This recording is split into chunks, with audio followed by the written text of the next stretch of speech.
पढ़ लिए थे क्या। अब नेक्स्ट देखिए, यह एनजेड ग्राफ है क्या। ये आपका स्ट्रेट लाइन पर n इजकल टू जेड है और नंबर ऑफ न्यूट्रॉन है और यह नंबर ऑफ प्रोटॉन है, सही है। अब इसमें क्या हो रहा है उसको समझिए कि इनकी रेशियो अगर 1 और 1.6 के बीच में, 1 और 1.6 के बीच में इनकी रेशियो है तो ये स्टेबल होते हैं, माने यह ग्राफ है, इस पर जो लाई करेगा ना वह स्टेबल न्यूक्लियाई होगा। इसके इधर जो रहेगा, इसको थोड़ा सा बड़ा कर देते हैं, थोड़ा ग्राफ को बड़ा कर देते हैं। तो इसमें दो बात आपको समझने वाला है वो बताएंगे। ये ग्राफ के इधर जो होगा वह न्यूट्रॉन रिच होगा और जो इधर होगा क्या होगा, प्रोटॉन रिच होगा। तो ये प्रोटॉन रिच होगा तो बीटा प्लस डीके करेगा, न्यूट्रॉन रिच होगा तो कौन करेगा, वह बीटा माइनस डीके करेगा या बीटा डीके करेगा। बीटा प्लस डीके को पोस्टोन एमिशन कहते हैं, माने जो न्यूक्लियाई इधर लाई करेंगे वो बीटा प्लस डीके कर सकते हैं और इधर जो लाई करेंगे वह बीटा माइनस डीके कर सकते हैं। मूल बात यही है। अब जैसे किसी का बाइंडिंग एनर्जी निकालना है तो उसको बता दिए थे हमने। अगला क्या है कि थोड़ा सा देखिए, यहाँ पर ये ग्राफ है, बाइंडिंग एनर्जी पर न्यूक्लियन का ग्राफ है ये। इसको थोड़ा सा आप समझिए, बड़ा अच्छा लगेगा आपको। ये ग्राफ को थोड़ा मैं बड़ा करूंगा, है दिख रहा है, ये हो गया। बाइंडिंग एनर्जी पर न्यूक्लियन का भी ग्राफ हो चुका है। अब हमको रेडियो एक्टिविटी है, तो रेडियो एक्टिविटी का मेन जो लॉ होता है उसको समझने की कोशिश हम लोग करेंगे तो शायद फायदा हो जाएगा। इसको हम लोग यहाँ रखते हैं। और रेडियो एक्टिविटी का जो लॉ होता है वह होता है n is equal to, main formula है n नॉट ई का पावर माइनस लेमडा टी। एक तो यह फार्मूला होगा आपका n is equal to n naught e का power minus lambda t. Lambda को हम डीके कांस्टेंट कहते हैं, लेमडा को हम क्या कहते हैं, डीके कांस्टेंट कहते हैं। हमारा यह डीके कांस्टेंट है। और इसके बाद देखो कि ये लेमडा डीके कांस्टेंट है और आपका हाफ लाइफ पीरियड को टी से लिखा जाए तो आपका हाफ लाइफ पीरियड जो होता है यह होता है 0.693 अपॉन लेमडा। ऐसे ln2 भी होता है इतना ही। अब भाई लेमडा ये हाफ लाइफ पीरियड है। मीन लाइफ कहीं दिया रहता है, एवरेज लाइफ या मीन लाइफ। ये मीन लाइफ जो होता है वह 1/लेमडा आता है। अगर मीन लाइफ दिया है तो वह 1/लेमडा आएगा, हाफ लाइफ दिया है तो ln2/लेमडा आएगा ये।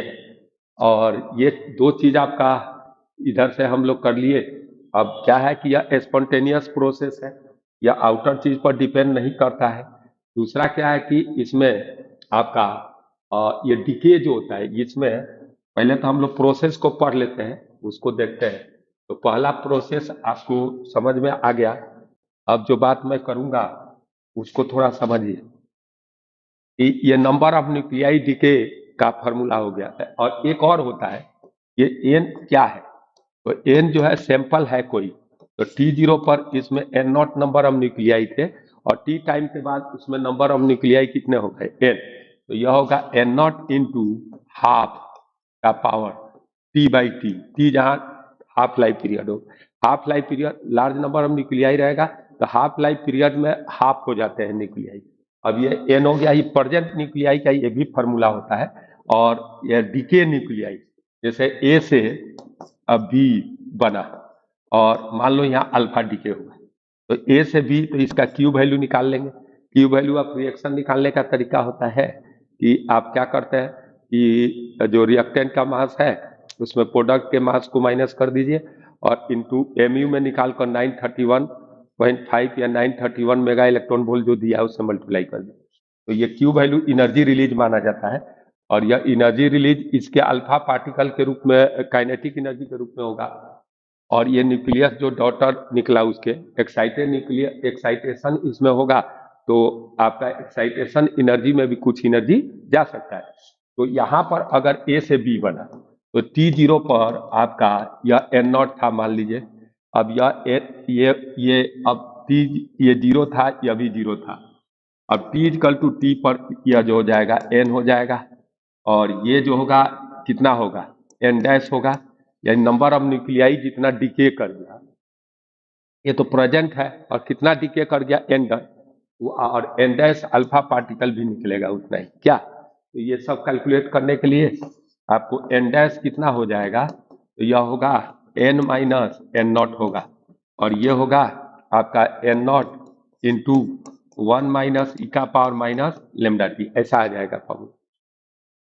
अब क्या है कि डीके और प्रोडक्शन टेक्स प्लेस साइमल्टेनियसली, जैसे ए टूटा बी बना और प्लस ये कुछ बन गया, जैसे आपका ये बीटा माइनस डीके हुआ, आप प्लस एंटी न्यूट्रिनो बन जाएगा, ऐसा रिएक्शन होता है ना, या बीटा प्लस होगा तो न्यूट्रिनो बनेगा।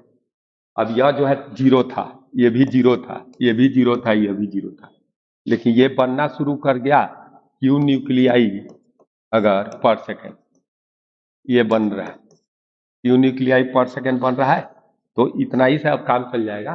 तो टी टाइम में अगर टी जीरो था यह, अब टी इक्वल टू टी आ गया, इसमें जो आपको बन गया मान लीजिए क्या, तो ये न्यूक्लियाई कितने हो गए, एन हो गया, और ये हो गया एन डैश, ठीक है, और ये भी एन डैश होगा, और यह भी एन डैश होगा, इतना न्यूक्लियाई बना होगा तो इतना ये सब निकले होंगे पार्टिकल्स की। अब जो बात होगी उसको समझिए कि इसके बाद अब यह एन कितना आएगा, तो D N by D T लिखेंगे, और D N by D T जब लिखिएगा तो बना कितना टी टाइम में क्यू टी, और डीके हो गया, तो डीके का अभी एक और चीज होता है एक्टिविटी, यानी माइनस एक फॉर्मूला होता है minus D N by D T is equal to lambda N होता है, ठीक है ना, इसको हम एक्टिविटी कहते हैं, क्या कहते हैं, एक्टिविटी। तो आपका एक्टिविटी इसका क्या है, लेमडा एन है, उतना से डीके किया होगा, तो यह हो गया माइनस लेमडा एन, तो यहाँ से D N by Q T minus lambda N is equal to आपका डी टी होगा। तो इस तरह आप इंटीग्रेट कर लीजिए, तो यह होगा 0 से n, और यह हो जाएगा 0 से t, अपन कर लेंगे, तो नंबर ऑफ न्यूक्लियाई कितना टी टाइम में होगा ये पता हो जाएगा क्या। अब एक्टिविटी को थोड़ा सा डिटेल में हम लोग देख लेते हैं, तो मेरा एक्टिविटी जो होगा वह हम डिटेल में देखने का काम करेंगे। तो देखिए एक्टिविटी क्या होता है, तो एक्टिविटी जो होगा वह होगा नंबर ऑफ न्यूक्लियाई डीके पर सेकेंड, तो यह होगा minus D N by D T होता है, और इसको अपन लिख सकते हैं लेमडा एन, एक्टिविटी को हम लेमडा एन लिख सकते हैं। तो यहाँ से अगर देखोगे तो ये एक्टिविटी एन इक्वल टू क्या होता है, एन नॉट ई का power minus lambda T, lambda lambda से मल्टीप्लाई कर दीजिएगा, तो ए इक्वल टू एन नॉट उसी तरह का एक फार्मूला बन जाएगा है। और ये जो है यहाँ भी ये लगा सकते हैं, A equal to A naught half का power T by T, correct, A equal to A naught half T by T होगा, करेक्ट। अब यह हो गया A equal to A naught half T का पावर टी हो गया, ये तुम्हारा एक्टिविटी का फार्मूला हो जाएगा। अब ये एक्टिविटी में क्या होता है, ये एक स्पेसिफिक एक्टिविटी होता है, तो एक्टिविटी पर ग्राम को स्पेसिफिक एक्टिविटी कहते हैं, activity per gram is known as specific activity, यानी एक्टिविटी 1 ग्राम में जितना होगा उसी को स्पेसिफिक एक्टिविटी कहेंगे, यानी activity per gram is known as specific activity.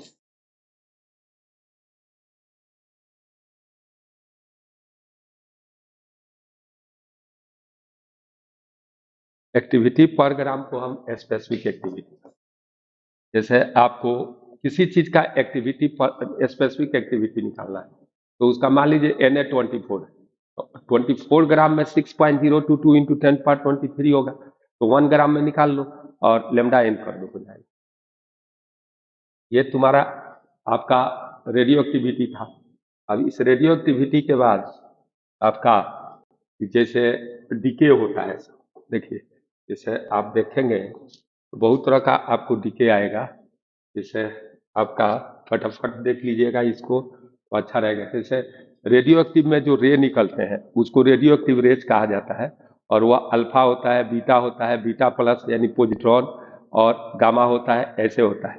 तो अल्फा का क्या प्रॉपर्टी होता है इसको थोड़ा सा आप देख लीजिए अच्छा से।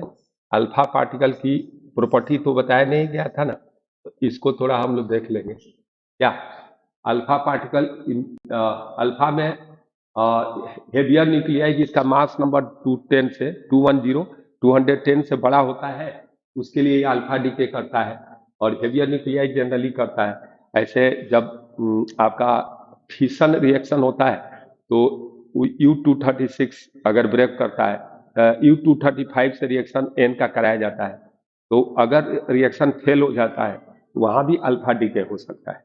यानी फिशन नहीं हुआ तो कौन रिएक्शन होगा? अल्फा होगा। अल्फा डीके भी हो सकता है वहाँ, ये पूछ सकता है। जैसे बिस्मथ में कराया गया है, तो यहाँ अल्फा पार्टिकल क्या होता है? He प्लस प्लस होता है। क्या उसकी जब डीके करेगा तो मास नंबर 4 से और एटॉमिक नंबर 2 से डीके घट जाता है।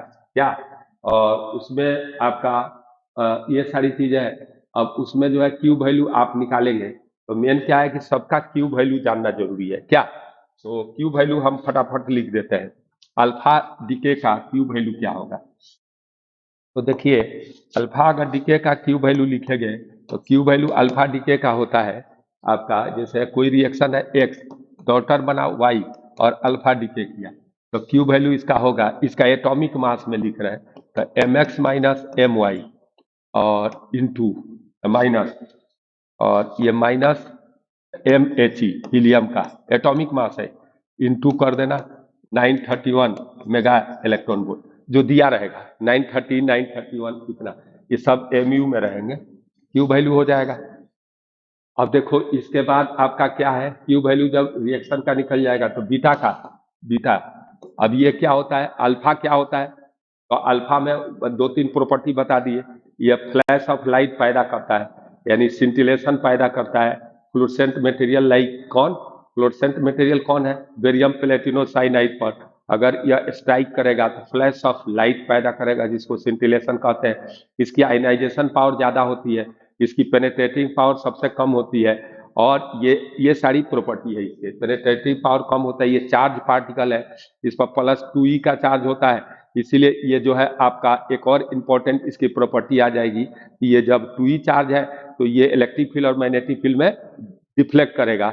लेकिन अगर मान लो यूरेनियम से अल्फा पार्टिकल निकल रहा है, तो जितने भी यूरेनियम न्यूक्लियाई होंगे सबसे alpha particle same decay scheme होगा, तो सेम अल्फा पार्टिकल की सबकी काइनेटिक एनर्जी क्या होगी? सेम होगी।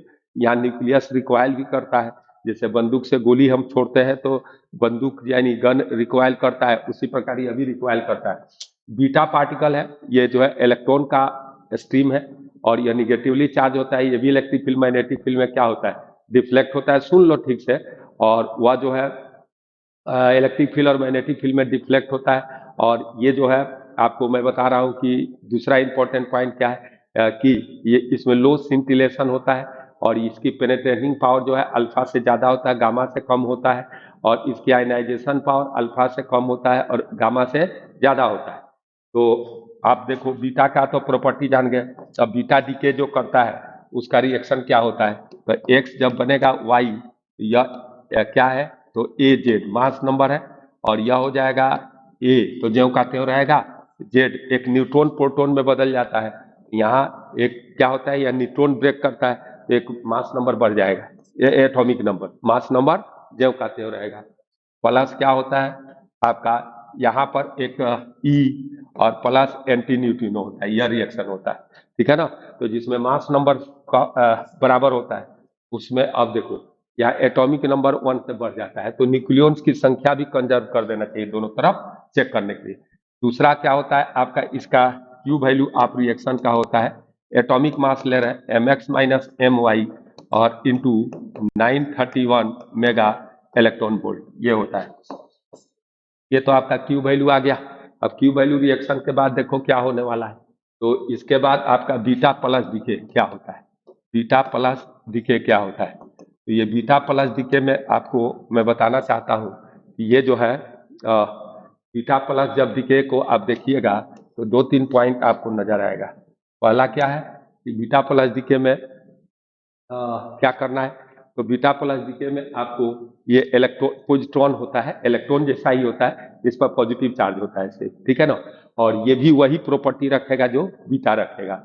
अब वह जो है एक्सेस न्यूट्रॉन रहता है तो बीटा माइनस डीके होता है, और न्यूक्लियस में एक्सेस प्रोटॉन होता है तो क्या होता है आपको बीटा प्लस डीके होता है। सारी प्रॉपर्टी सेम है। हाँ, इसकी क्यूब जैसे रिएक्शन लिख देते हैं, एक्स टूटेगा वाई में, वाई टूटेगा एक्स टूटेगा वाई में, तो यह क्या था ए जेड था। अब यहाँ पर भी ए जेड होगा, लेकिन प्रोटॉन न्यूट्रॉन में बदलता है इसलिए जेड माइनस 1 हो जाएगा। और यहाँ ई प्लस होगा, पॉजिट्रॉन है, आप प्लस न्यूट्रिनो बनेगा। ये पूछता है रिएक्शन का। और इसका क्यू वैल्यू जो होता है M X minus M Y और माइनस 2 होता है। ये एक यूनिक प्रॉपर्टी है इसमें। इंटू होगा 931 मेगा इलेक्ट्रॉन वोल्ट। अब एक होता है इलेक्ट्रॉन के इलेक्ट्रॉन कैप्चरिंग होता है। क्या होता है? के इलेक्ट्रॉन कैप्चरिंग होता है। के इलेक्ट्रॉन कैप्चरिंग होता है। ये क्या होता है भाई? तो इसमें क्या होता है कि यह सिमिलर होता है आपका, ये इलेक्ट्रॉन को कैप्चर कर लेता है, तो ये बीटा प्लस डीके जैसा ही होता है। लेकिन यहाँ पर होता है कि ई को कैप्चर कर लिया के सेल से, आप प्लस एक्स और ये बना दिया आपको वाई। तो यह ए एक्स जेड था, तो इलेक्ट्रॉन एक मिलकर प्रोटॉन से बना देता है। क्या बनाएगा? एक इलेक्ट्रॉन इधर है और ये जो है इसको ये कैप्चर कर लिया, तो इलेक्ट्रॉन को कैप्चर करेगा तब प्रोटॉन और इलेक्ट्रॉन मिलकर के क्या बना देगा? न्यूट्रॉन बना देगा। तो एक प्रोटॉन यहाँ घट जाएगा, तो यह होगा ए और जेड माइनस 1। उसी तरह का है, आप प्लस वही न्यूट्रिनो निकलेगा और यहाँ पर आप निकाल सकते हैं। तो इसकी क्यू वैल्यू होगी एम एक्स, ये निकाल लेना क्यू वैल्यू इसका। क्यू वैल्यू पूछता नहीं है लेकिन निकाल लेना इसका जरूर, और ये क्यू वैल्यू इसका निकाल लेना चाहिए अच्छा से, ठीक है। दूसरा क्या है कि इसके बाद जो बात होगी, इसको कॉपी कर लो फटाफट, कॉपी करो 2 मिनट।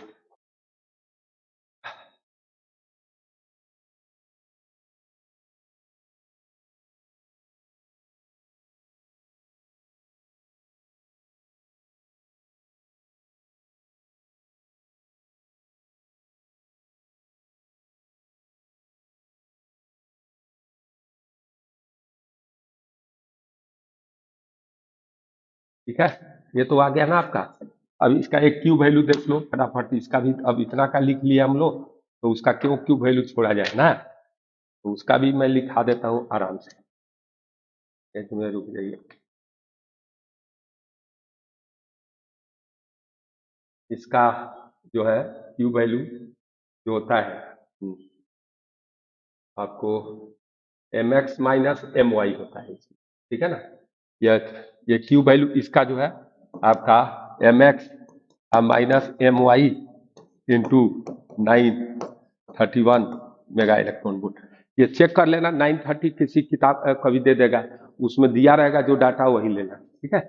अब ये तो आपका हो गया।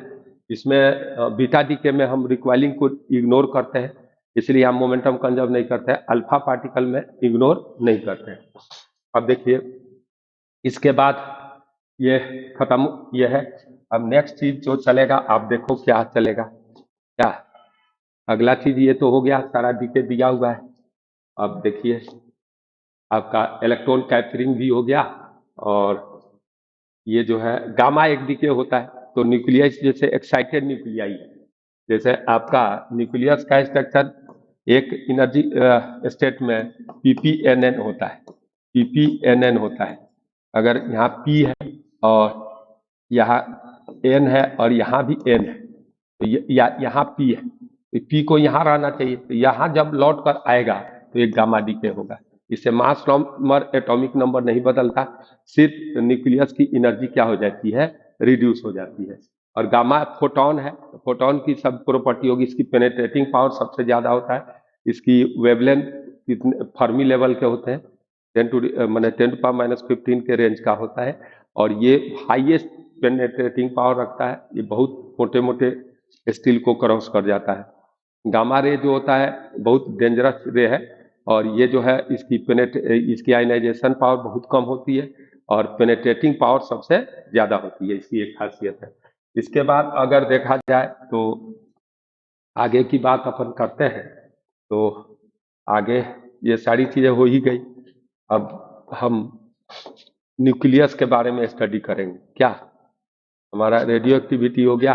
हाँ, न्यूक्लियर फिशन पढ़ेंगे अपन। तो न्यूक्लियर फिशन क्या होता है इसको समझने की कोशिश करो। तो न्यूक्लियर फिशन को हम समझाएंगे आपको अच्छा से। न्यूक्लियर फिशन में जो होता है, हेवियर न्यूक्लियाई जिसका मास नंबर ज्यादा है, ताकि उनके नियरली हाफ हाफ करने पर आपको इंटरमीडिएट बन जाए। तो इंटरमीडिएट 50 to 80 को माना जाता है। यानी उनकी फ्रेगमेंट जो है, होता क्या है कि जो बाइंडिंग एनर्जी पर न्यूक्लियन ऐसे होता है, तो ये इधर वाले टूट करके दो न्यूक्लियाई बनाते हैं। वह सिमिलर भी हो सकता है, इक्वल भी हो सकता है, डिफरेंट भी हो सकता है, परंतु एक जो है 95 के ऑर्डर का होगा। एक 95 माने 92, 94 ऐसा कुछ होगा। एक तो उसमें 95 होगा। जो हम फिशन हमें जो पढ़ना है उसमें क्या होता है कि स्लो न्यूट्रॉन से बम्बार्ड करते हैं यूरेनियम पर। स्लो न्यूट्रॉन माने थर्मल न्यूट्रॉन, थर्मल न्यूट्रॉन माने केटी रेंज का एनर्जी। केटी रेंज एनर्जी क्या होता है? 25 मिली इलेक्ट्रॉन वोल्ट होता है। तो milli electron 25 milli electron volt के आसपास वाला। अब मिली इलेक्ट्रॉन वोल्ट माने इतना के आजू बाजू, यानी 25 मिली केटी रेंज होता है। 300 केल्विन पर इसकी वैल्यू 25 मिली इलेक्ट्रॉन वोल्ट होती है। तो ये इसके आसपास हो सकता है। ऐसे एसी वर्मा जी लिए है इसको 0.04 इलेक्ट्रॉन वोल्ट। तो इसके आसपास जो भी होगा उसको आप ले सकते हो। और ये जो है आपको स्लो न्यूट्रॉन या थर्मल न्यूट्रॉन को जब हम U-235 पर रिएक्शन कराते हैं, U-235 बहुत कम पाया जाता है, 0.7% पाया जाता है। 99.3% U-238 पाया जाता है। U-236 नेचर में नहीं पाया जाता है, जो फिशनेबल होता है। अब ये जब टकराता है तो एक फिशनेबल बनाता है ये U-236, और ये टूटता है तो बनाता है दो तीन रिएक्शन होते हैं। तो एक तो आई बनाता है, एक वाई बनाता है, और प्लस दो न्यूट्रॉन बन जाते हैं, दो तीन न्यूट्रॉन निकलते हैं। तो ये प्रोडक्ट जो होते हैं ना, न्यूट्रॉन रिच्ड होते हैं, इसलिए बीटा डीके भी करते हैं। ये सब न्यूट्रॉन रिच्ड होते हैं। इसमें एक 95 का होगा जरूर। तो चेक करने का तरीका न्यूट्रॉन रिच्ड होते हैं। दूसरा भी एक रिएक्शन, दो तीन रिएक्शन है, तो क्लास में तो लिखाया जाता है बहुत, लेकिन दो बहुत इंपॉर्टेंट है। एक Ba प्लस Kr और प्लस 2 या 3 न्यूट्रॉन। ये भी सब क्या होते हैं? न्यूट्रॉन रिच्ड होते हैं, इसीलिए तो बॉयल अप हो जाता है। बहुत ज्यादा कोई चीज की वैल्यू हो जाती है तो दो चार गिर जाते हैं निकल करके। आवाज आ रही है ना तुम लोग को? हेलो? तो ये न्यूट्रॉन रिच्ड होते हैं, इसीलिए बीटा डीके करते हैं। ठीक है ना? ये टूटते हैं, ठीक है, और इस पर एटम बम बना हुआ है। न्यूक्लियर प्लांट इन्हीं सब पर चलते हैं, ठीक है ना? अब ये क्या होता है कि ये है आपका, ये फिशन है। फिशन में आपका ब्रेक करता है हेवियर न्यूक्लियाई और इंटरमीडिएट न्यूक्लियाई बन जाता है, जिससे binding energy per nucleon increase कर जाता है। और यह एक्सोजेनिक रिएक्शन है, इसमें एनर्जी रिलीज होता है, यानी यहाँ मास एनर्जी में कन्वर्ट होता है। अब देखिए अगला पॉइंट जो है इंपॉर्टेंट, इसमें क्या है कि आपका ये जो रिएक्टर है, इस पर न्यूक्लियर रिएक्टर बना हुआ है, जिससे थर्मल प्लांट से न्यूक्लियर प्लांट चलते हैं। उसके बारे में थोड़ा सा मैं बता देता हूँ कि ये बम है, टूट फूट दिखाया गया है। तो ये जो है आपका, इसको देख सकते हैं सब। इससे मेरे को, मैं शॉर्टकट में बता दूंगा आपको। ये जो है U-235 है, U-233 है। फिशनेबल मटेरियल कौन कौन है? U-235 का फिशन हो सकता है, U-233 और U-239। इस पर न्यूट्रॉन का बम्बार्ड करोगे, ये बन जाता है। ये जो है आपको बड़ा इंपॉर्टेंट पॉइंट्स है, जिसको ये है याद रखना है। U-235 जो हम ले रहे हैं, U-233 और U-239, ये जो है ये न्यूट्रॉन को एब्जॉर्ब करके फिशन कर देते हैं। नहीं, तो ये जो है आपका मटेरियल जो है ना, आपको याद रखना चाहिए, ये 3 मटेरियल है। और ये जो है जैसे यू 1 इलेक्ट्रॉन वोल्ट से 100 इलेक्ट्रॉन वोल्ट के न्यूट्रॉन को यह प्लूटोनियम 239 एब्जॉर्ब करता है। और ये जो है U-235 थर्मल रेंज के माने आपका कितना में बताए थे, 25 मिली इलेक्ट्रॉन वोल्ट के न्यूट्रॉन को एब्जॉर्ब करता है यह 235। और यह 1 इलेक्ट्रॉन वोल्ट से 200 इलेक्ट्रॉन वोल्ट तक। और ये जो है U-239 बनता है सॉरी यहाँ नहीं, U-239 कैसे बनता है तो आपको मैं बता रहा हूँ। U-239 Q-239 बनाया जाता है ना, तो उसमें एक न्यूट्रॉन को U-230 ब्रीडर रिएक्टर में यह यूज होता है। और ये एन का एनर्जी होना चाहिए 1 electron volt to 100 electron volt. तो ये इससे रिएक्शन करके आपको 2 बार बीटा डीके करता है और 2 बार बीटा डीके करके बना देता है Pu-239। 2 बार बीटा डीके होता है इसमें, ठीक है। और ये रिएक्शन आप याद रखें, ब्रीडर रिएक्शन होता है। और सब चीज तो ठीक है। हाँ, ये इसकी एनर्जी 1 इलेक्ट्रॉन वोल्ट से 100 और 25 मिली इलेक्ट्रॉन वोल्ट के आजू बाजू जो होता है उससे कौन होता है, U-235 होता है। अब इसके बाद आपको मैं आगे बढ़ाता हूं। तो ये देखो, ये चीज आपको इसमें क्या क्या न्यूक्लियर रिएक्टर का ये पार्ट दिखाया गया है, इसको मैं थोड़ा सा समझाऊंगा क्योंकि बहुत जरूरी है। तो इसको मैं आपको अच्छा से समझा लूं। ये आप देखो,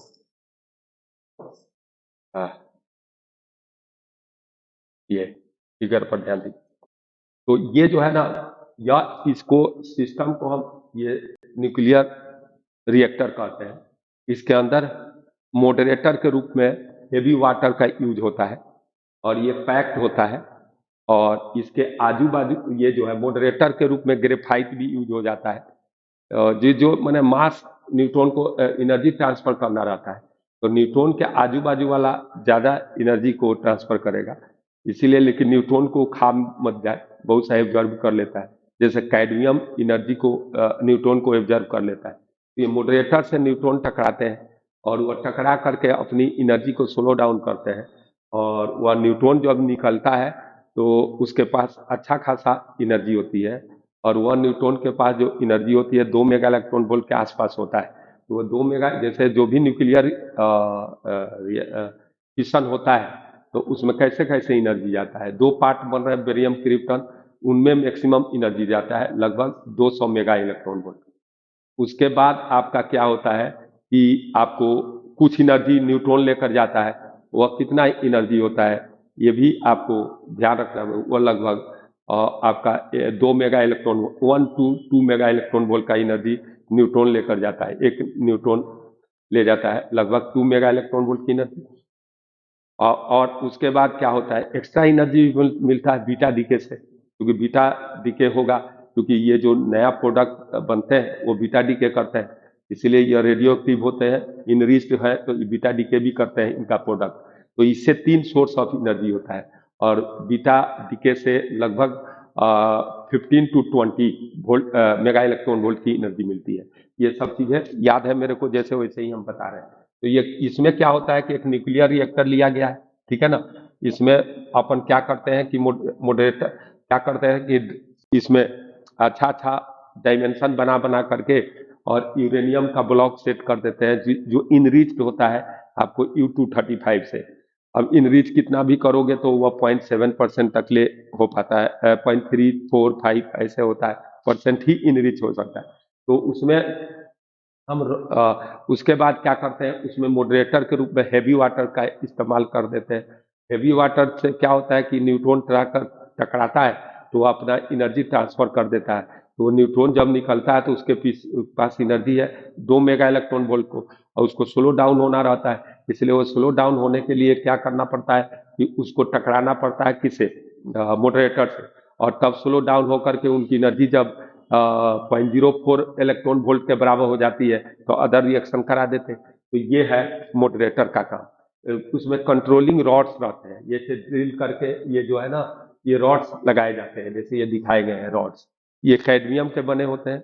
ये क्या करते हैं कि असल में 2-3 न्यूट्रॉन निकल रहा है, तो रिएक्शन को स्थिति रखने के लिए एक न्यूट्रॉन होना चाहिए, तो 2 न्यूट्रॉन को ऑब्जर्व कराना जरूरी है, तो ये ऑब्जर्व ये कैडमियम रॉड कर लेता है, तो एक रिएक्शन, एक न्यूक्लियस के रिएक्शन से एक न्यूट्रॉन मिलता है, जो अदर एक ही रिएक्शन करा पाता है।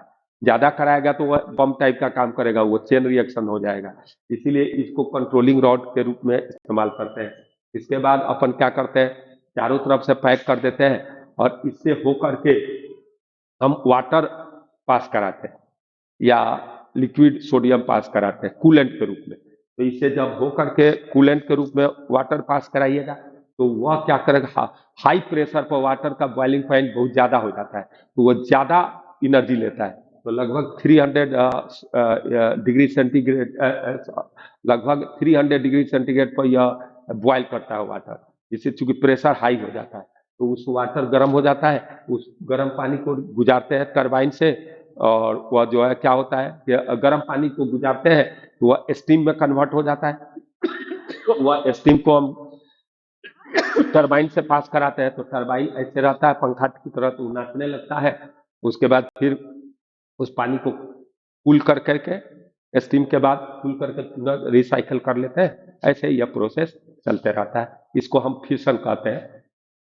दूसरा अब एक होता है फ्यूजन, तो आपका फ्यूजन जो है आप देख सकते हैं, इसमें एग्जाम्पल भी बहुत से रह गए। हाँ, तो न्यूक्लियर फ्यूजन जो है हम पढ़ाते हैं आपको। फ्यूजन में, न्यूक्लियर फ्यूजन में क्या होता है, जब भी फ्यूजन होता है ना, तो इस बात को आप समझिए, फ्यूजन में एक्चुअली होता क्या है ये समझिए थोड़ा सा। न्यूक्लियर फ्यूजन में जो लाइटर न्यूक्लियाई है, वह मिल करके रिलेटिवली बड़ा न्यूक्लियस, जो हीलियम का आजू बाजू बनाना चाहेंगे, क्योंकि आप ग्राफ देखोगे बाइंडिंग एनर्जी पर न्यूक्लियन का, तो नीचे वाला ऐसे जाता है कि नहीं, ऐसे जा करके ऐसे होता है, तो नीचे से ऊपर जाने पर क्या होता है, बाइंडिंग एनर्जी पर न्यूक्लियन बढ़ता है, इसीलिए फ्यूजन उनमें होता है, वो फ्यूज करते हैं। लेकिन फ्यूज कराना इतना आसान नहीं होता, तो जैसे हम आपको इस रिएक्शन को थोड़ा बेसिक से समझाने की कोशिश करेंगे, तो आपको फायदा होगा कि मैं आपको बता रहा हूं कि मान लीजिए कि हम 2 ड्यूटेरियम को फ्यूजन करा रहे हैं, तो 2 ड्यूटेरियम को लोगे तो फ्यूज कराओगे, तो उनको हाई टेम्परेचर पर हम गर्म करते हैं। असल में क्या किया जाता है कि ये एक कन्फाइनमेंट होता है। कन्फाइनमेंट का मतलब क्या होता है कि स्मॉल वॉल्यूम में एक खास टाइम के लिए, कन्फाइनमेंट टाइम जिसको बोलते हैं, उनको वह उस टेम्परेचर पर रखते हैं। तो कोई सॉलिड चीज तो, और वह टेम्परेचर लगभग होता है 10⁸ केल्विन के आसपास होता है। तो 10⁸ केल्विन टेम्परेचर जो है एग्जिस्ट तो करेगा ना कहीं, तो 10⁸ केल्विन टेम्परेचर जो गैस को गर्म करके कोशिश करते हैं। अपने यहाँ भी आदित्य एक प्रोजेक्ट है अहमदाबाद में, जो रिएक्टर बना रहा है फ्यूजन रिएक्टर, अचीव अच्छा खासा किया है, लेकिन अभी उतना नहीं किया है, क्योंकि उसमें जो है आपका लॉन्सन, एक लॉन्सन कांस्टेंट होता है, जिसको हम एन टाउ से निकालते हैं, वो ग्रेटर होना चाहिए। तो आपको मैं बता रहा हूँ कि एक प्लाज्मा बनाया जाता है, प्लाज्मा उतना कम स्पेस में इलेक्ट्रॉन को डीअटैच करना पड़ता है, तो जब एटम से इलेक्ट्रॉन डीअटैच हो गया तो वो प्लाज्मा बन जाता है, यानी इलेक्ट्रॉन खत्म हो गए उससे, तो उसको कहेंगे प्लाज्मा स्टेट। और कन्फाइनमेंट बहुत स्मॉल डिस्टेंस में होता है, तभी वह जो है पैक हो पाएंगे, बहुत दूर से थोड़े आएंगे एक दूसरे को, तो वह स्पेस जो होता है उसके लिए एक चीज लॉन्सन कांस्टेंट को डिफाइन करते हैं, और वह होता है एन टॉ, और ये ग्रेटर होना चाहिए 10⁻14 से, या ग्रेटर होना चाहिए। 2 मिनट रुक जाइए, कहीं हम डेटा मिसिंग नहीं होनी चाहिए अच्छा से। हाँ ये, हाँ 10 पर यही है 14 सेकेंड पर सीएम क्यूब होना चाहिए, लॉसन नंबर इसको कहते हैं। और लॉसन नंबर क्या है, लॉसन LAW लॉसन नंबर है, लॉसन नंबर, लॉसन नंबर होना चाहिए कितना, सेकेंड पर सीएम क्यूब, ये देखो कितना पर, इतना होना चाहिए, ठीक है ना। आदित्य हम लोगों का जो प्रोजेक्ट है ना, वह अभी अचीव किया है आपका 10⁻11 तक लगभग। अब देखो, एक तो आपको मैं बता रहा हूं कि लॉसन नंबर ये याद रखना है, इस पर सवाल बना है। तो टॉ क्या है, कन्फाइनमेंट टाइम है, और density of interacting particle n। Density माने पर यूनिट वॉल्यूम है, तो टॉ क्या है? टॉ कन्फाइनमेंट टाइम है, कन्फाइनमेंट टाइम है। और आपका एन जो है ना वो डेंसिटी है of particles, interacting particle. Density माने per metre cube, number of particles per metre cube. Density का अर्थ होता है number of particle per metre cube. तो ये हो गया number of particle per metre cube होगा। ये होगा आपका होता है डेंसिटी ऑफ इंटरएक्टिंग पार्टिकल्स हो गए। इसको हम, ये डेंसिटी हो गया। अब जहां तक सवाल है इस बात को आप समझो, ध्यान दो। इसके बाद आपको जो बात मैं बता रहा हूं उसको सुनो। अब क्या है कि ये रिएक्शन जब होंगे तो क्या होता है पता है आपको कि फ्यूजन रिएक्शन में क्या होता है कि फ्यूजन रिएक्शन में कोई भी दो न्यूक्लियाई जो है कंबाइन होते हैं। जैसे हम ड्यूटेरियम को ही ले लें, दो ड्यूटेरियम को लेकर के अगर बहुत उनको कन्फाइनमेंट रीजन में लाकर प्लाज्मा बनाएंगे और उनको बहुत हाई टेम्परेचर पर गर्म करते हैं तो वो अपनी काइनेटिक एनर्जी के कारण अप्रोच करते जाते हैं। और अप्रोच किए तो दोनों दोनों है तो उन पर क्या है, एक ई का चार्ज है। तो उनके पास जिस समय E²/4 pi epsilon not are अगर मान लो 2 फर्मी है, न्यूक्लियस बन गया नया, तो 2 फर्मी पर न्यूक्लियर फोर्स बहुत स्ट्रांग लग जाएगा, तो ये दोनों ड्यूट्रॉन चिपक जाएंगे। तो इतनी एनर्जी होने पर उनकी काइनेटिक एनर्जी जीरो हो जानी चाहिए। तो दो पार्टिकल है तो 2ke होगा क्या। अब ये काइनेटिक एनर्जी कन्फाइनमेंट रीजन में कैसे दिया जाएगा, यही तो बहुत बड़ी चीज है। तो ये के जो होगा काइनेटिक एनर्जी जो होता है वह पार्टिकल का क्या होता है, कोई भी पार्टिकल है और वह तो उसमें ट्रांसलेटिव डिग्री ऑफ फ्रीडम क्या होगा, 3 होगा। तो एनर्जी हो जाएगा 3/2kT। ये बोल्ट्जमैन कांस्टेंट है और टी टेम्परेचर है। और ये जब आपको कैलकुलेट किया जाता है तो यह आता है आपका टेम्परेचर आ जाता है 10⁹ केल्विन, जबकि सन का टेम्परेचर 10⁷ होता है। फिर भी ये रिएक्शन कैसे हो जाता है, तो एक तो पोटेंशियल बैरियर रीजन पर टिक करना रहेगा। तो दूसरा रीजन क्या है कि यह एवरेज काइनेटिक एनर्जी है। तो कोई चीज का एवरेज वैल्यू अगर है तो उससे कितना मेनी टाइम्स जो है, इवन 100 टाइम ज्यादा तक काइनेटिक एनर्जी हो सकता है और उससे लो भी हो सकता है बहुत। तो ये एवरेज वैल्यू है, इसीलिए यह अचीव हो जाता है। यह 3/2kT थोड़े काइनेटिक एनर्जी होता है, वह एवरेज है। तो एवरेज है तो उससे ज्यादा भी हो सकता है, उससे कम भी हो सकता है, इसीलिए यह अचीव हो जाता है। ये था आपका, सारी चीजें हो गई क्या। अब मैं जो बात बताऊंगा कि अपन निकालते हैं क्वेश्चन और क्वेश्चन करते हैं फटाफट। क्या निकालो, निकालते हैं, हमको निकालना है ना।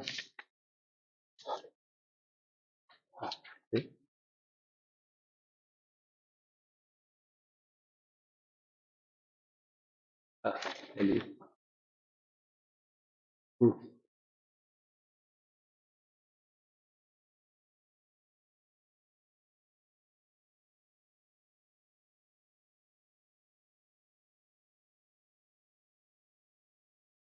वह सीट ही लोड हो गया।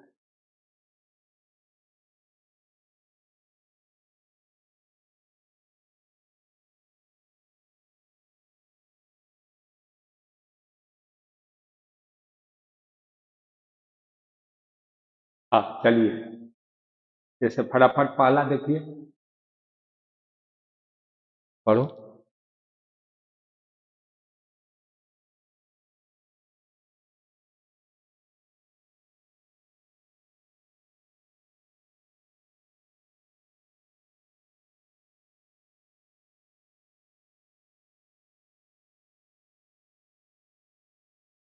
ठीक है, तो इसमें तो आपको lambda MVR equal to NH/2 pi होता है, तो उससे डिबॉगली वेवलेंथ H/mv निकाल लीजिएगा।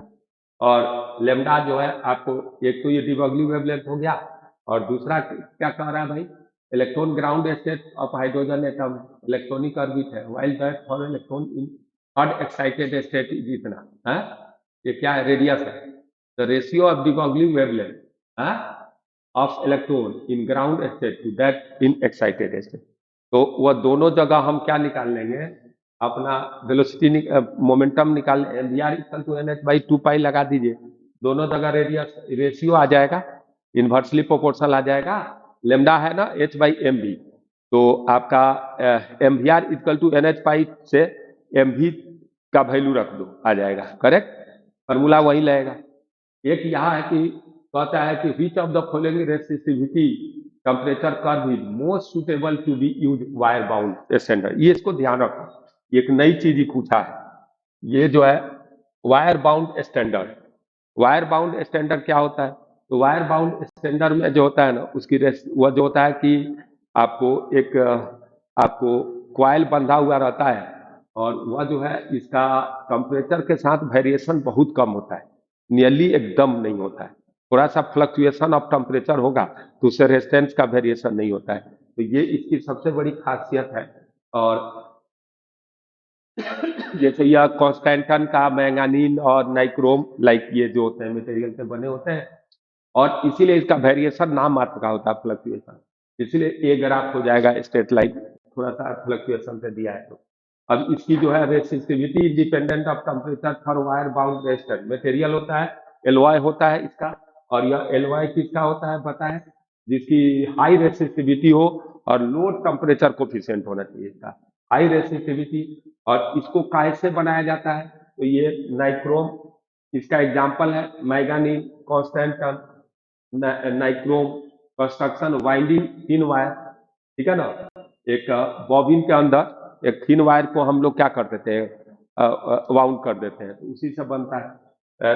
ये जो है इसका यूज क्या है, तो इसको भी मैं बता देता हूं कि ये स्टेबल प्रिसाइज रेजिस्टेंस देता है, वैल्यू फॉर कैलिब्रेशन यूज होता है, क्योंकि इसका वेरिएशन टेम्परेचर के साथ ना मात्र होता है।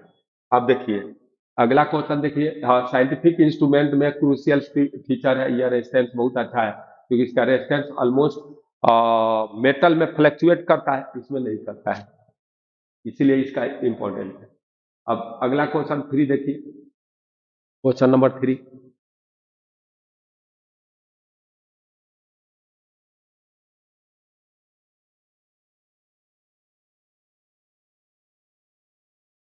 तो इसमें क्या है कि एक तो होता है क्या, रेडियस क्या होता है मैग्नेटिक फील्ड में, आर इक्वल टू mv/ev, यही ना होता है, और mvr इक्वल टू लगा दो बोर वाला रिलेशन NH/2 पाई, आ जाएगा क्या। अगला देखिए क्वेश्चन नंबर 4,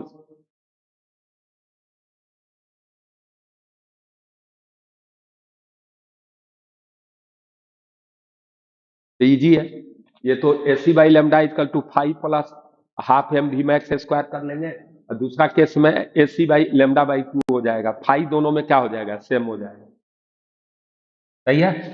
नेक्स्ट देखिए, उसी पेज में था क्या, हाँ, अब 3 हो गया, 4 हो गया, 5 देखिए,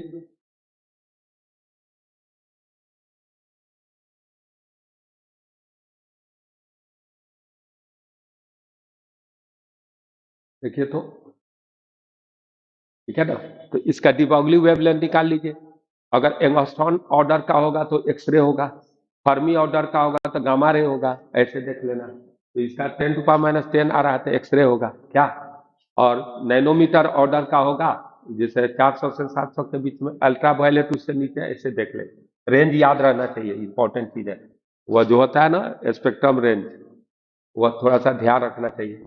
अगला देखिए क्वेश्चन नंबर 7, अगेन वही है, फोटो इलेक्ट्रिक इफेक्ट वाला है, तो फोटो इलेक्ट्रिक इफेक्ट वाला इक्वेशन जो है याद रखना चाहिए, क्या होता है, energy AC/λ is equal to I plus half m v max square या EVS, ठीक है ना। अब ये लेमडा वेवलेंथ है, यहाँ पर फोटोन की एनर्जी है, तो एच न्यू भी लिख सकता है, ठीक है, वही किया है। और EVS maximum kinetic energy EVS के बराबर भी होता है, तो ये फार्मूला हो या AC/λ इजिकल टू 5 प्लस आप EVS कर दो, सही है। इसके बाद देखिए अगला, ये तो आपका इसमें कोई मतलब नहीं है, डायमेंशन पूछा है क्या, टॉर्सनल कांस्टेंट ये सबका डायमेंशन है। अगला क्वेश्चन देखिए, हाँ ये चीज को थोड़ा ध्यान दीजिए, पढ़िए इसको, 9 नंबर पढ़ लिए। ये क्या दे रहा है? Binding energy per nucleon is found to be practically independent of atomic mass number A और न्यूक्लियाई 30 to 170। ठीक है, लगभग बराबर होता है, तो सही हो गया। Nuclear force is long range, ये गलत है, वह क्या है? शॉर्ट रेंज है। सही है। अगला देखिए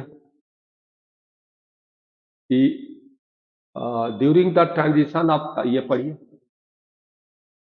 इस पर बहुत पूछ रहा है सवाल, ट्रांजिशन वाला।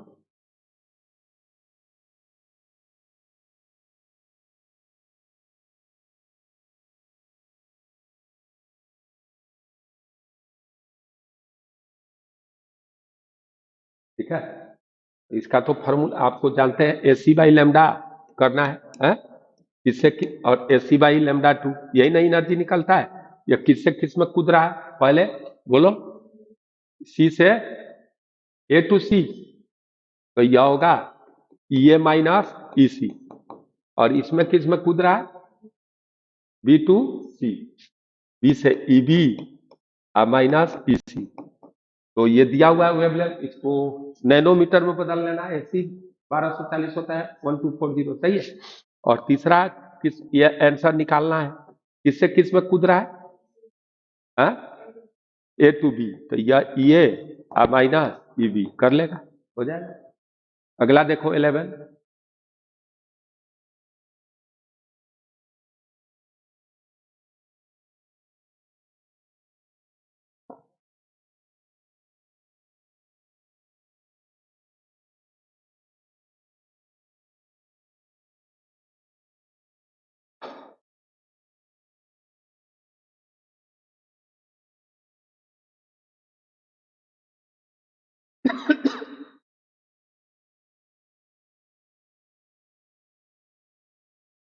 तो 11 में देखो इलेक्ट्रिक फील्ड जेड की ओर है, और वेलोसिटी एक्स की ओर है। तो यहाँ दो वेलोसिटी हो जाएगा, वेलोसिटी निकाल ले। फाइनल फाइनल वेलोसिटी v होगा, इनिशियल क्या है? v नॉट आई कैप, और ये v नॉट आई कैप है, और दूसरा क्या होगा?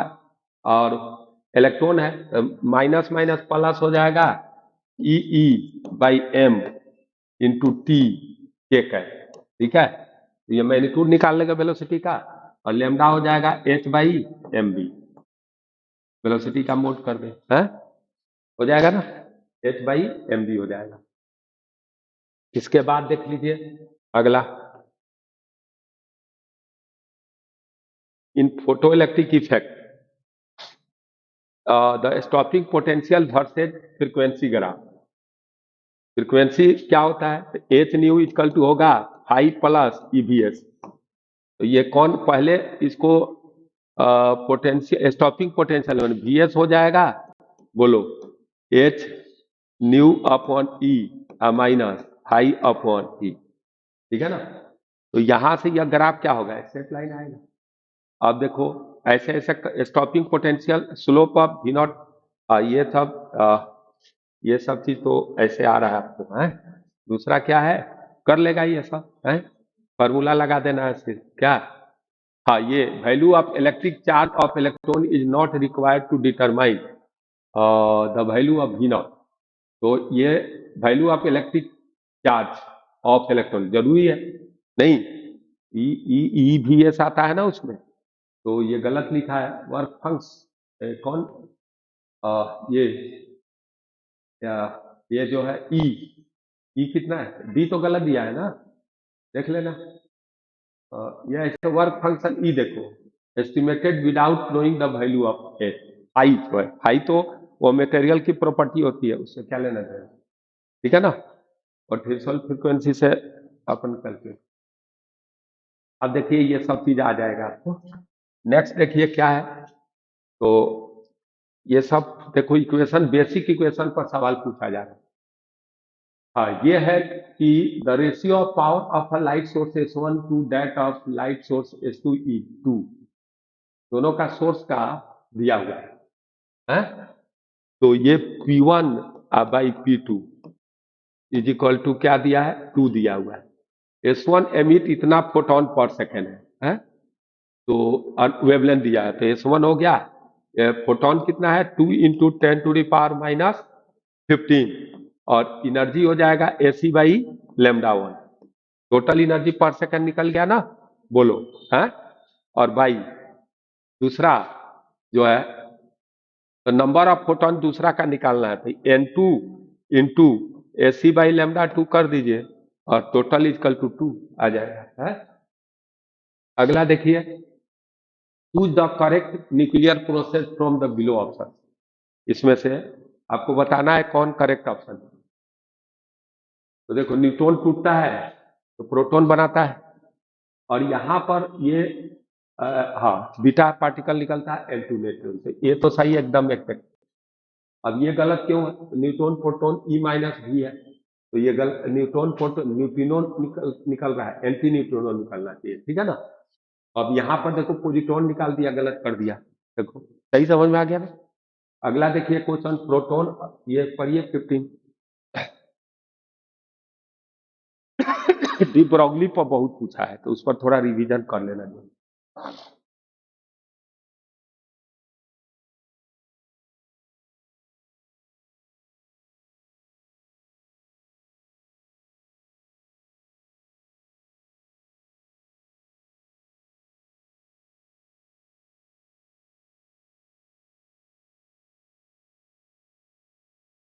हो गया? ये तो आसान है, हो गया कि करूं? जैसे प्रोटॉन है, एमपी दिया हुआ, same energy at that of photon of wavelength lambda. तो ये प्रोटॉन का p² बाई 2m कर दीजिएगा, p²बाई 2m इजिकल टू, ये लेमडा के बराबर है, तो Ac/λ करते हैं, फोटोन की एनर्जी, इससे p निकल जाएगा, m मास ऑफ प्रोटॉन होगा, और h/p कर दोगे तो डी ब्रॉगली निकल जाएगा क्या? इसके बाद देखिए 15 हो गया, 16 देखो, emission of electron in photo electric emission, ठीक है ना? क्या है? Emission of electron in photo electric effect can be suppressed by applying a sufficiently negative electron potential to the photo emitting substance। अगर निगेटिव अगर लगाओगे तब तो नहीं होगा, क्योंकि इलेक्ट्रॉन है तो पॉजिटिव आ जाएगा तो भाग जाएगा। जैसे अगर निगेटिव लगा दिया तो वह क्या होगा, निगेटिव चार्ज उस पर है, तो यह -E इंटू -V, ई भी हो जाएगा, ये तो एक्सलरेट हो जाएगा। क्या दिया है? तो वह रुका, सप्रेस करना माने स्टॉप करना। तो पहला रीजन सही दिया, क्या है देखो तो, यहाँ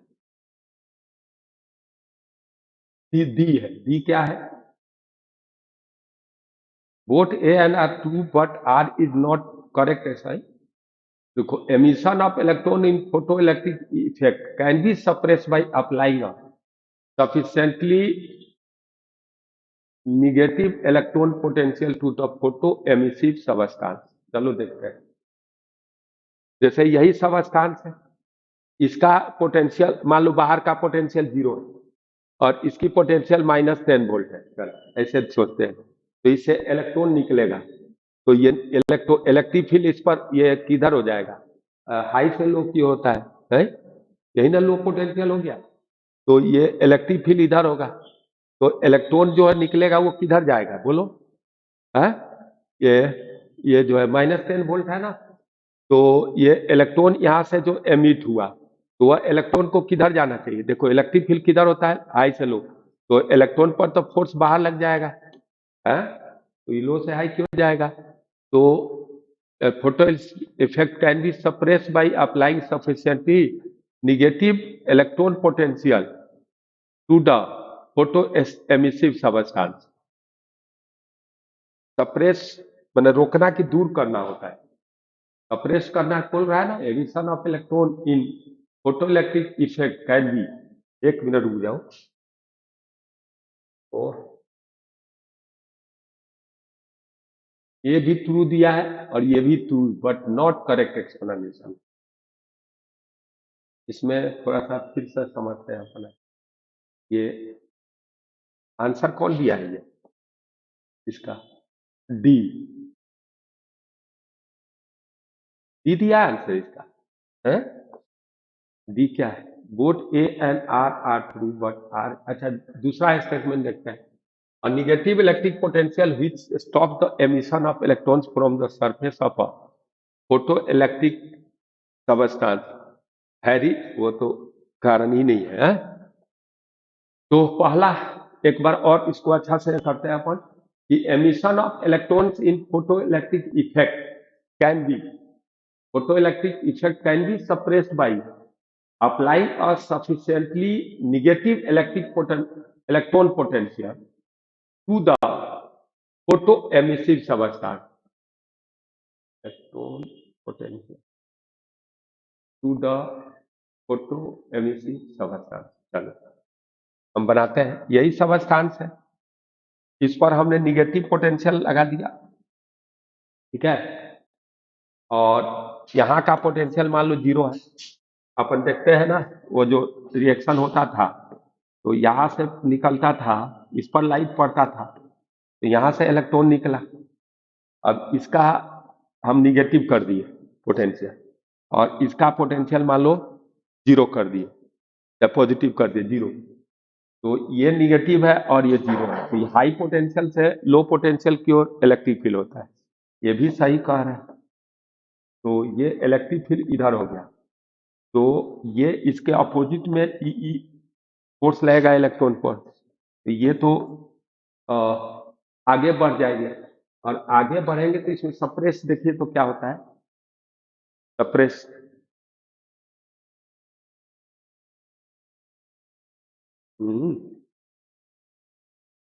एक मिनट रुक जाइए,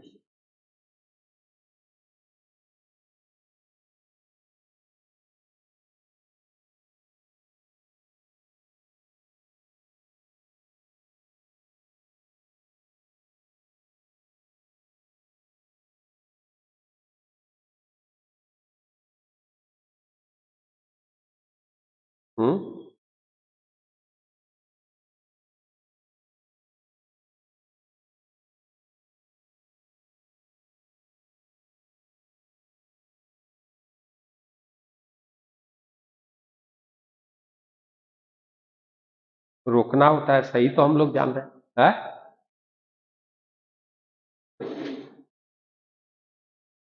क्या हम लोग तो सही जान रहे हैं, रोकना होता है,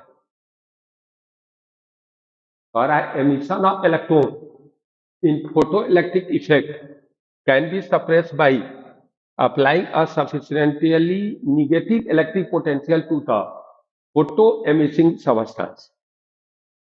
और ये तो सेंटेंस सही नहीं होगा, कैसे होगा कि अगर आप लगा दिए इस पर निगेटिव है कि ये ऑप्शन, ये जो है अगर निगेटिव पोटेंशियल इस पर लगा दिया मैंने, negative apply a sufficiently negative electron potential to the photo emissive substance। तो अगर मान लो कि कोई फोटो एमिसिव सबस्टांस है और इसकी पोटेंशियल 10 वोल्ट है माइनस, तो इस पर इलेक्ट्रिक फील्ड किधर होगा, अंदर की ओर होगा, अंदर होगा, तो ये तो मेरे अनुसार सही नहीं है, ठीक है ना। तो बी क्या कह रहा है वो देख लिया जाए, ये बी क्या कह रहा है देख लीजिए, ये आ गया ना reason, negative electric potential which stop the emission of electron from the surface of a photoemissive substance, electric potential which stops the emission of electrons, ये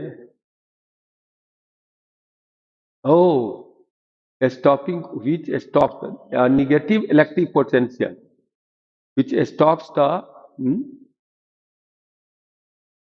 ये पहला emission of electron can be suppressed by applying negative electric potential, वो stopping potential होने कह रहा है, electric potential जो है इसका कह रहा है जो फोटो इलेक्ट्रिक एमिशन कर रहा है, तो उससे इलेक्ट्रॉन जो निकलता है तो वह क्या होता है, उस पर पॉजिटिव चार्ज होता है तभी तो स्टॉप होता है कुछ देर के बाद, तो ये जो है आगे देखते हैं, लेकिन ये सही नहीं लग रहा है क्या, इसको हम लोग आगे देखेंगे। अब देख लो, सवाल देख लो, छोटा छोटा अब है इसके बाद। वही ग्राफ खींचने के लिए बोल रहा है सबका, लेमडा से निकल जाएगा। उसी टाइप का सब सवाल फिर रहा है, रिपीट हो रहा है। देख रहे हैं कि फिर वही आ गया ट्रांजिशन वाला। हाँ, ये देखिए फिर वही सवाल आ गया यहाँ पर, लेकिन यहाँ पर देखो मैग्नेटिक फील्ड है तो स्पीड चेंज नहीं होगा, ध्यान रखना। और वहां पर क्या था, इलेक्ट्रिक फील्ड था। हाँ, ये एक है तुम्हारा। एक होता है ना क्यू वैल्यू ऑफ रिएक्शन, वह क्यू वैल्यू ऑफ रिएक्शन का एक और फार्मूला होता है, binding energy of product, binding energy of product minus binding energy of reactant.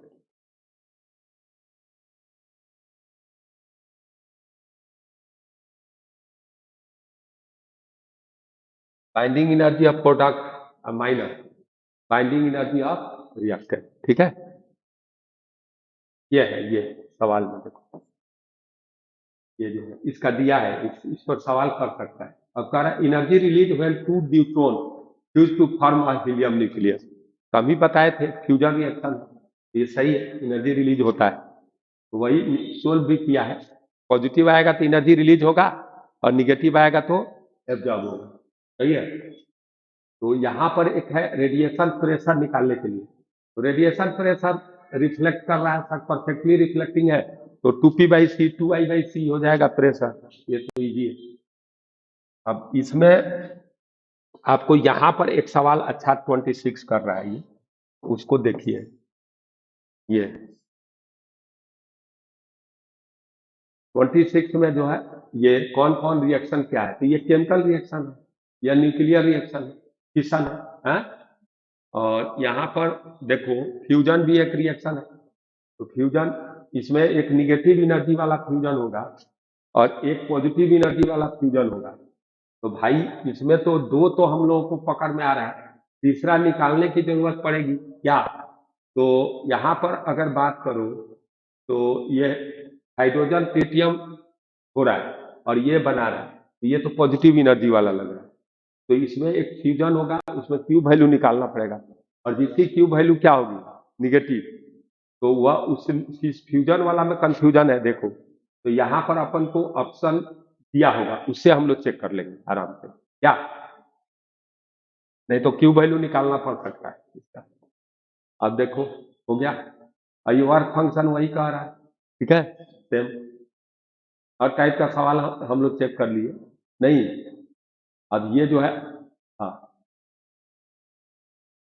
हाँ, ये जो है स्टेटमेंट रीजन में हम लोग को देखते चलना चाहिए।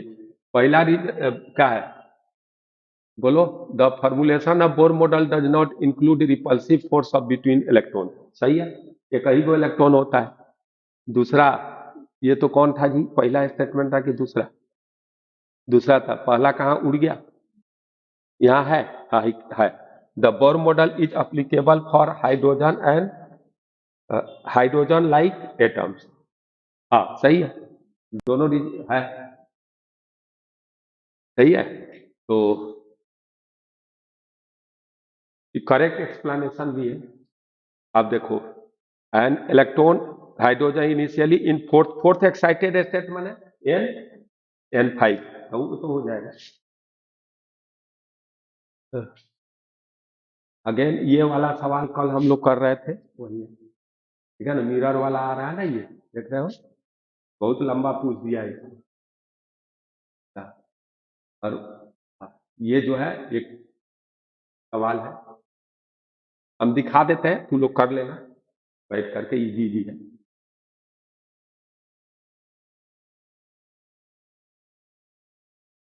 रेडियो एक्टिव पर आ गया ये, और radio active material P first decay into Q and Q decay into non radio active, chain वाला है। तो which of the following represent the time dependent of mass of P Q and R. Time dependent of mass time graph है, तो ये कौन होगा, तो सबसे किसकी मास बढ़ेगी, जो बनेगा, तो सबसे लास्ट में कौन बढ़ रहा है? आर। तो आर की मास बढ़ेगी, हाँ? तो ये ऑप्शन दे रहा है, तो ये पी का मास घटेगा और क्यू का भी मास घटेगा, हाँ? हाँ? पी घटेगा क्यू में और क्यू टूटेगा आर में। तो क्यू कुछ देर के बाद क्या होगा, जितना बनेगा उतना डीके करेगा, तो कांस्टेंट हो जाएगा क्यू, रेडियो एक्टिव इक्विलिब्रियम में आ जाएगा। कौन दिया है देख ले, हाँ? हाँ? बॉम्बे दिया है, देखो बॉम्बे चेक करो। तो ये जो है ना, पी पी वाला तो सही आ गया, क्यू वाला बढ़ रहा है, सही है, हैं? अब सी वाला क्या कह रहा है कि ये जो है बढ़ रहा है पहले, फिर घटना शुरू हो गया, कांस्टेंट होना चाहिए था, नहीं कांस्टेंट वाला कोई ग्राफ नहीं दिया, हैं? रेडियो एक्टिव इक्विलिब्रियम में नहीं आ सकता है, पी टूट रहा है क्यू में, तो आर तो लगातार बढ़ेगा, पी लगातार घटेगा, क्यू के साथ क्या होगा कि रेडियो एक्टिव इक्विलिब्रियम में आ सकता है ना वो। तो रेडियो एक्टिव इक्विलिब्रियम में आएगा, लेकिन मोस्ट करेक्ट ऑप्शन ये डी, भी डी में क्या अंतर है और इसमें आइए, पी टूट रहा है क्यू में, है पी टूटा क्यू में, तो पी तो डिक्रीज कर रहा है, सही बात है, और ये जो है गड़बड़ है, ये ये जो है, हाँ ये सही है, ठीक है। चलो और है, दिखा देते हैं फिर। ये तो डायमेंशन पूछ लिए भाई साहब, R equal to volume almost constant रहता है, ये तो करेक्ट है, वहीं फिर आ गया, रोक रोक करके कर लेना अगर जरूरत पड़ा तो, फिर वही देख रहे हो, एस सी बाई लेमडा, हाँ हो गया। विच of the following phenomena can not be explain by wave theory of light?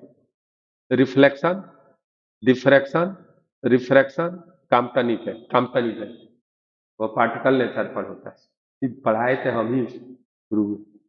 चलो ओके बाय।